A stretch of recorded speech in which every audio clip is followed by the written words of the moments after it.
आदाब, मैं मुमताज आलम रिजवी और इस वक्त मैं बात करूंगा वजीर आजम नरेंद्र मोदी की, मरकजी सरकार की और उत्तर प्रदेश की सूरत हाल की।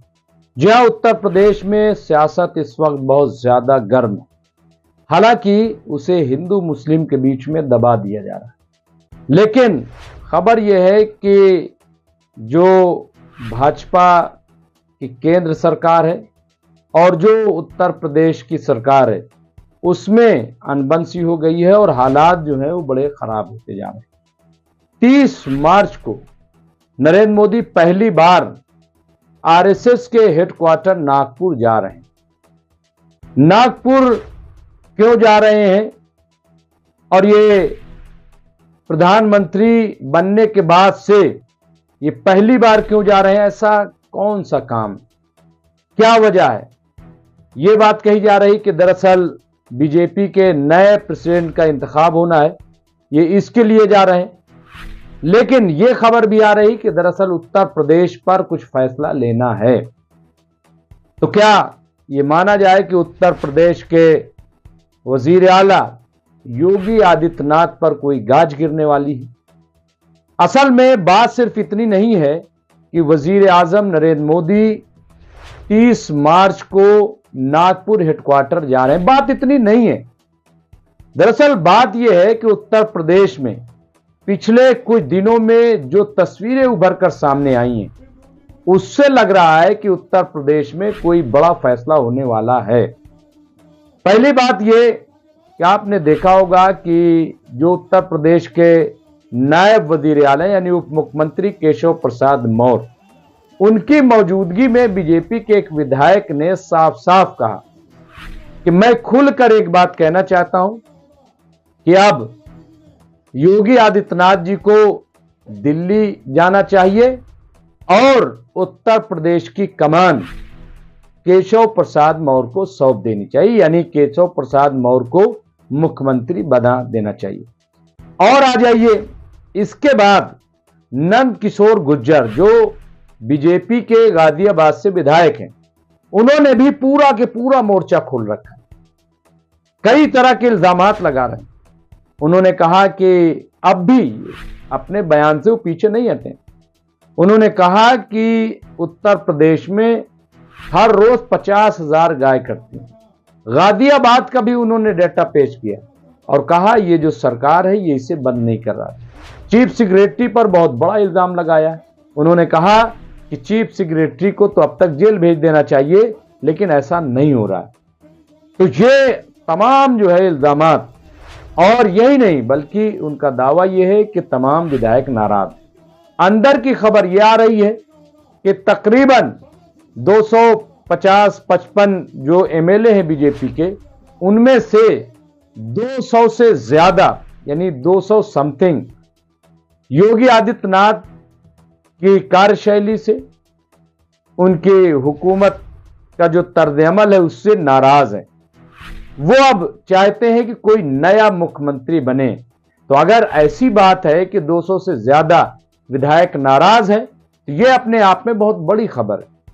यही नहीं बल्कि ये खबर तक आ रही अंदर से कि एक लिस्ट भी ऐसे विधायकों की केंद्र में पहुंच गई है, यानी मरकजी सरकार और जो बीजेपी हेडक्वार्टर है वहां आला कमान, वहां पर भी ऐसे विधायकों की लिस्ट चली गई।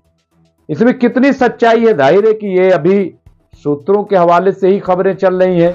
ये हो सकता है कि ये गौसिप हो, ये भी हो सकता है कि इसमें बहुत बड़ी सच्चाई हो, क्योंकि कोई यूं ही इस तरह का बयान नहीं देगा जैसा नंद किशोर गुर्जर दे रहे हैं। जैसा कि केशव प्रसाद मौर्य की मौजूदगी में एक और बीजेपी के विधायक ने बयान दिया है। कई बार और बातें सामने आई हैं और इस पर योगी आदित्यनाथ की खामोशी।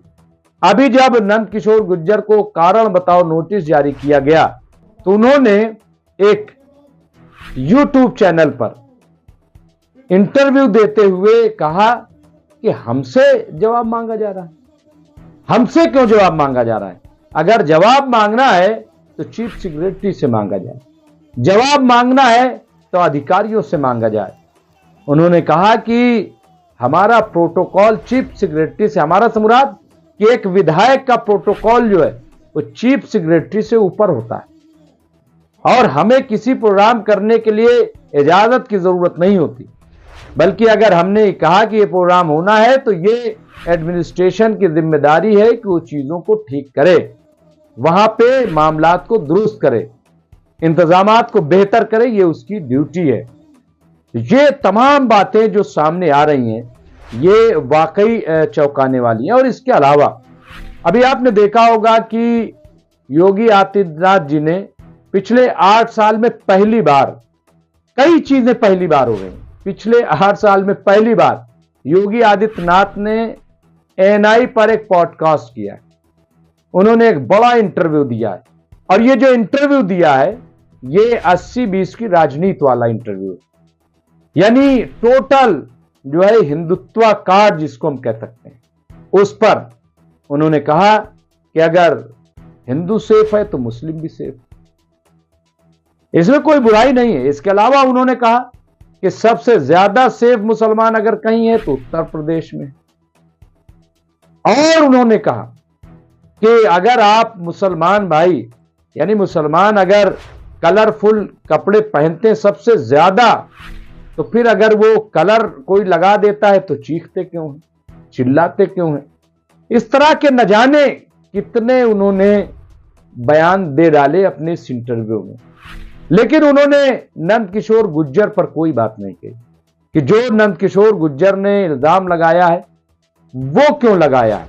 यही नहीं, उन्होंने मस्जिद के बारे में कहा कि अभी तो बहुत सारी ऐसी जगह हैं जो चिन्हित कर ली गई हैं, 50-57, जहां पे मंदिरों को निकाला जाएगा। ये एक सच्चाई है।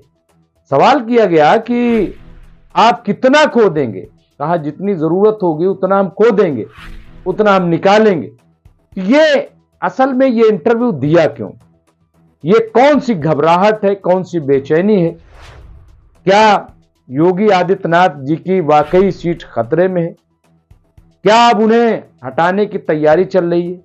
और इसकी वजह सबसे बड़ी एक और है जिसके बारे में बहुत कम लोग बयान करते हैं, लेकिन सच्चाई यह है कि 2024 में जब लोकसभा का चुनाव हुआ तो सबसे ज्यादा नुकसान अगर लोकसभा में भाजपा को हुआ है तो उत्तर प्रदेश में कुल 80 सीटें हैं लोकसभा की, लेकिन वहां पे 43 सीटों पर, यानी 80 में से 43 सीटों पर भाजपा हार जाती है। यह हार दरअसल मोदी सरकार को बैसाखी पल्ला दिया, 240 पर भाजपा सिमट गई, मोदी सरकार पर खतरा लाहक हो गया। अगर नीतीश और नायडू को कांग्रेस मैनेज कर ले जाती तो शायद आज मोदी जी प्रधानमंत्री न होते।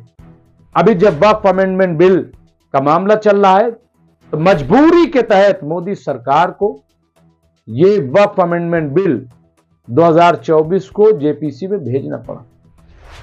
और अब जैसा कि आप सुन रहे हैं कि चंद्रबाबू नायडू ने साफ साफ कह दिया है कि हम औकाफ की हिमायत में, हम वक्फ को बचाएंगे, यानी ये इशारा है कि वो अगर ये बिल लाया गया, पास कराने की कोशिश की गई तो हम साथ छोड़ देंगे। बहुत बड़ी बात है ये। इसी तरह से अभी आपने देखा कि पटना में all India Muslim personal law board की जानिब से एक बहुत बड़ी रैली की गई, तो बहरहाल और वहां पे दबाव डाला गया नीतीश कुमार पर। इस तरह की तमाम चीजें सामने आ रही हैं। कहने का मतलब यह है कि आप देखें कि ये तमाम ऐसी बातें हैं जिससे बीजेपी के अंदरूनी जो सियासत है वो सामने आ रही। अब ये बात अलग है कि इस पर बहस नहीं हो रही, इस पर चर्चा नहीं हो रही है। चर्चा किस पे की जा रही है? हिंदू मुस्लिम पर, संभल पर और न जाने किस पे।